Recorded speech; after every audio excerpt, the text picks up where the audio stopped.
सिंधिया के गढ़ में पूर्व मुख्यमंत्री कमलनाथ डेरा डालने वाले हैं।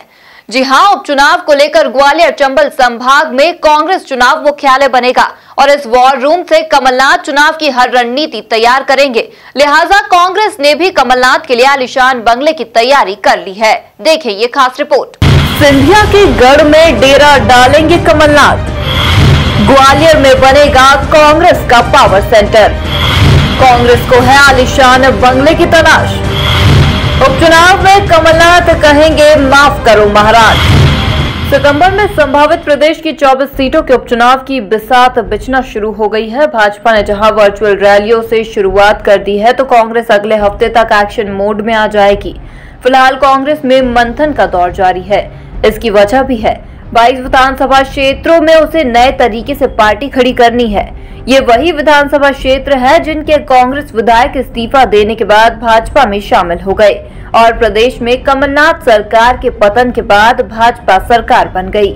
24 विधानसभा चुनाव में 22 क्षेत्र कांग्रेस विधायकों द्वारा इस्तीफे देने से रिक्त हुई है। 2 सीटें विधायकों के निधन के कारण रिक्त है। भाजपा सांसद ज्योतिरादित्य सिंधिया के प्रभाव वाली ग्वालियर चंबल अंचल की 16 सीटों पर कांग्रेस का संगठनात्मक ढांचा चरमरा गया है, जिसे नए सिरे से खड़ा करना पार्टी के लिए चुनौती बन गया है। इसे देखते हुए फैसला लिया गया है कि उपचुनाव होने तक पार्टी का चुनाव मुख्यालय भोपाल के बजाय ग्वालियर में रखा जाए, ताकि हर एक सीट की राजनीतिक गतिविधियों की जानकारी रखी जा सके। हमारा कहना बिल्कुल साफ है कि जनता समझदार है। मध्य प्रदेश के मतदाता, मध्य प्रदेश की जनता सीधे साधे हैं, सरल स्वभाव के हैं, भोले भाले हैं, पर बहुत समझदार हैं। वो जानते हैं क्या गद्दारी हुई है, क्या सौदा हुआ है, और वो जानते हैं कि किस पटरी पर मध्य प्रदेश आगे चल रहा था, कैसे मध्य प्रदेश को एक नई दिशा मिली थी।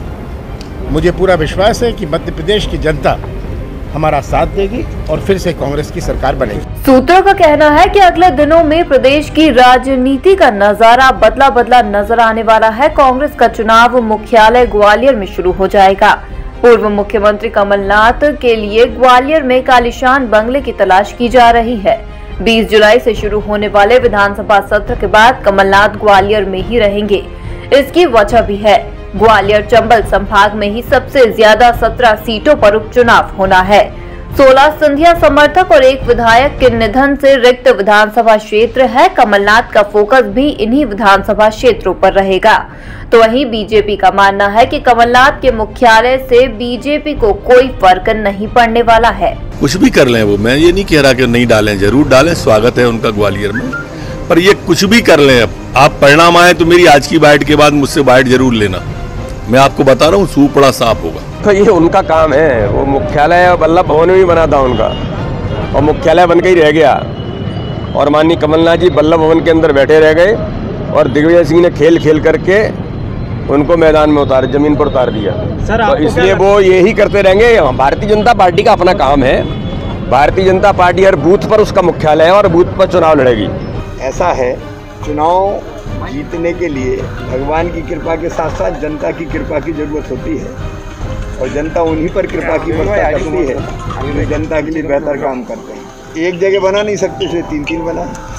ग्वालियर चंबल संभाग की 16 विधानसभा क्षेत्रों में होने वाले उपचुनाव के लिए कांग्रेस के सामने उम्मीदवारों का टोटा हो गया है। इस स्थिति से निपटने के लिए कांग्रेस के वरिष्ठ नेता भाजपा के असंतुष्ट नेताओं के संपर्क में है। कुल मिलाकर इस बार कमलनाथ का सामना शिवराज के साथ साथ महाराज से भी है।